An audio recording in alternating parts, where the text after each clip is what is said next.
எல்லார் வீட்லயும் எல்லாருக்கும் பிடிச்சது உருளைக்கிழங்கு ஃப்ரை.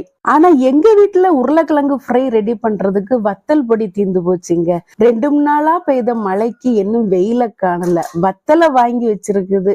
வெயில் எப்போ வரும்னு வெயிட் பண்ணிட்டே இருக்கிறேன். வெயிலுக்காக வெயிட் பண்ணிட்டு இருந்தோம்னு வைங்க, எப்ப வத்தலை காய வச்சு திரிச்சு நம்ம எப்ப சமைக்குது எப்ப சாப்பிடுறது. அதனால நான் என்ன பண்ணேன்னா, ஒரு 100 கிராம் வத்தலை சுடுதண்ணில ஊற வச்சு மிக்சியில நல்ல பேஸ்ட் போல அரைச்சி எடுத்து வச்சுக்கிட்டேன். ஃப்ரிட்ஜ்ல ஸ்டோர் பண்ணி வச்சிட வேண்டியதுதான். சமையல் பண்ணும்போது தேவைக்கு எடுத்துக்கிட்டு திரும்பவும் ஃப்ரிட்ஜ்ல கொண்டு வச்சிடணும். இது ஒரு வாரத்துக்கு ஓடும். அதுக்குள்ள வெயில் வந்துரும்ல.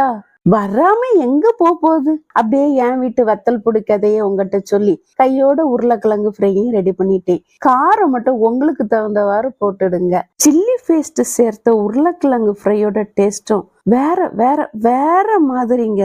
வரட்டா.